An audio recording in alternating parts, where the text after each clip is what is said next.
So it's been very busy inside the Lords this week. I've had a couple of nights where I've been there till over midnight. This is not to play the victim card, but to explain something about the way that legislation is made in this country. We've been discussing, as you know, the Police and Crime Bill. And the first thing to point out is that that bill, everybody has noted, probably contains 4 bills worth of legislation. It's absolutely huge. And on top of that, at committee stage, which is what we've just completed, that's where there is a committee of the House of Lords, and we're meant to go through things line by line to scrutinise. But as you'll have heard from me, opportunities are taken to add amendments on every single thing. So the bill itself was extraordinarily large and broad, dealing with everything from sentencing, how you deal with the traveller community, the whole prison estate, everything to do with crime and order that you've ever thought, and massive legislative changes. And on top of that, you've got then hundreds, and I mean hundreds, of amendments that have been put forward at committee stage. At committee stage, those amendments are called probing amendments. Nobody ever forces a vote on them. The idea is that you probe the government and see if they accept it. The problem that we've got is that the committee stage of the Police and Crime Bill has dragged on and has been given 2 extra days, which is why we were there till 1 a.m. last night to finish it off, because the number of amendments has grown out of all proportion to what is required. But the government are right on one thing. They're right on one thing, which is that there is no differentiation made between what are important amendments and what are minor amendments. So you basically get some relatively minor amendment. For example, yesterday there was one on police and crime commissioners that went on for an hour and a half, one of the speeches being 25 minutes by a Labour peer, like their hobby horse, in other words, rather than anything else. And that then is given equal weight to really important amendments that are put forward on sexual violence, which I didn't agree with the amendments from the Labour Party, but we're squeezed then in terms of time, because everybody realises we're running out of time. What the government did, which was completely irritating and unforgivable, was they lumped together all of the amendments that related to the banning of protests, the protest aspect of the bill, which is probably one of the most controversial things, and they were kind of left till the end, lumped together. And let's be honest, they did that by grouping all the amendments together so that you basically I wanted to speak on 12 amendments or something in that group, but you knew that you couldn't go on more than 6 or 7 minutes. You also knew you'd be doing it at midnight when everyone was absolutely exhausted, which is exactly what happened. And consequently, a very important part of the bill was not scrutinised in the way that less important parts, in my view, were scrutinised to death. You then have a situation where all of the arguments put forward in relation to the protest bill, as far as the public are concerned, and I understand this, they're so frustrated and irritated by Extinction Rebellion and Insulate Britain that when the government say we've got all these amendments, or we've got all these parts of a bill that will tackle it, they assume that's what's happening. But when you actually look at all of the stuff in the crime bill relating to protests, it does not bear any relation to tackling the problems of Insulate Britain. Actually, the government realised that. So Priti Patel at the Tory party conference announced there was a whole new set of amendments that the government were going to bring that would tackle things like locking on.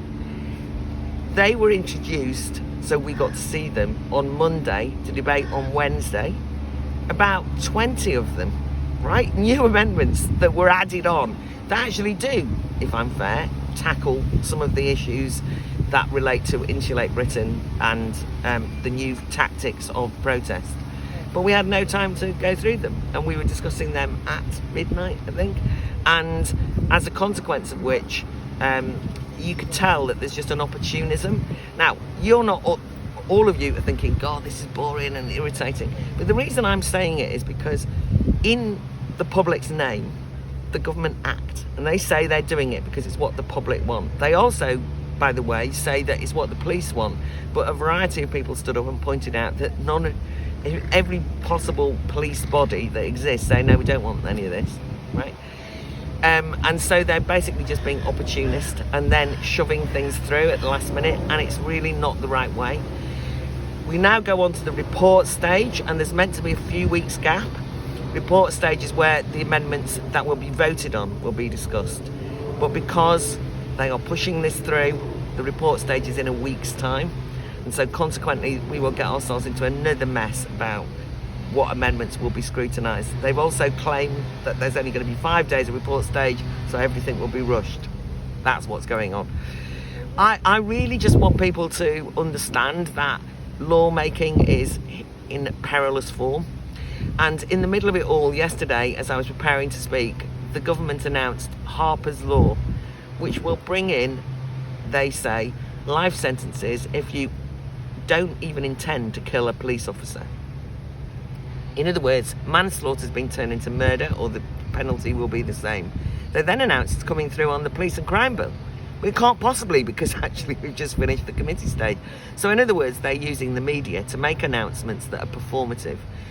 And I suppose I'm about to go in and discuss the issue of the migrants, the Channel crossing, a very difficult issue.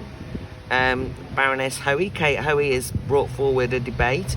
She's already been criticised for putting the debate even on the table, because she's been told it will stir things up in terms of social cohesion. But actually, I think it's absolutely right that this should be discussed and given some time.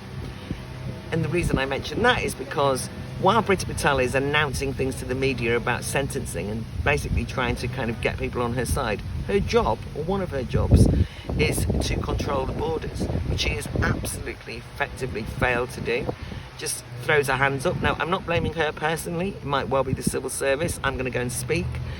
But, you know, we are all in shock over the drownings in the Channel. It's a horrible situation. But again, that is being used almost to silence any discussion or debate on how you take control of the borders. Priti Patel, the Home Secretary, needs to get on top of this. Instead, she makes an announcement which she thinks will go down well with the public. So I just don't want the public to be taken for a ride or taken for a pop on this, because we shouldn't let legislation be made in our name in this way. What else has happened inside the Lords? Just very quickly. I made a kind of jokey intervention yesterday about smoking, and if you saw Inside the Lords last week, I showed you our behind the bike shed smoking area, and I made a joke about it yesterday. Last night I was so exasperated, I took a break, went outside onto the pavement outside the Lords for a fag, and I got talking to the policeman on the gate. And what was fascinating was he'd been following the police and crime bill and was able to confirm, which is exactly what I thought, that indeed the police do not feel happy with what's in the police and crime bill. And he made a very important point, that actually the reason why the police don't act in many demonstrations is because they don't want to take responsibility. They're frightened that they will be criticised if they're too hard. They know if they're seen as being too soft, they'll be criticised. He actually used the word performative, which I thought was good, because he said everything we do is performative these days. Everything the demonstrators do is performative these days. What's happened to real politics? It was very insightful. I wish he'd been inside the House of Lords rather than guarding it. But I do think that performative politics is a real problem that we confront, and digging deeper and having time to dig deeper is essential. My last thought is that I've spent a lot of time, I suppose this week, talking to people in the Lords about different bills that are coming up. I mentioned this last week, but I do feel as though one of the nice things for me is slightly collegiate. Even people on the Lib Dem and Labour benches were agreeing with me yesterday, then sometimes the Tory benches. But I did want to indicate to you the return of my troll and my bully, who got so exasperated with me yesterday that he again started pointing out that I needed to go to the other side of the house, that really I was a Tory. And I mention that because I do want you to understand that the Remainers are on manoeuvres, and whenever the words Brexit come up, they absolutely believe that they have found a way of undermining Boris Johnson. His weakness will be a way of getting us back in the EU. I've just read the briefing from the Lords on the migrant crisis from the library, a neutral briefing, except that consistently throughout that briefing it says, because of Brexit we can't control our borders, because of Brexit we can't do a deal with France, because of Brexit. So that's a real problem. That's a real problem. There's a lot of noise, and one of the things I pointed out in the crime bill last night was that there's a noise trigger that means that police can go in and arrest you. As you can hear from what's going on in the Lord's Garden at the moment, there's a lot of noise. I think that person should be, because they're definitely triggering me. Okay, that'll do for this week. See you next week.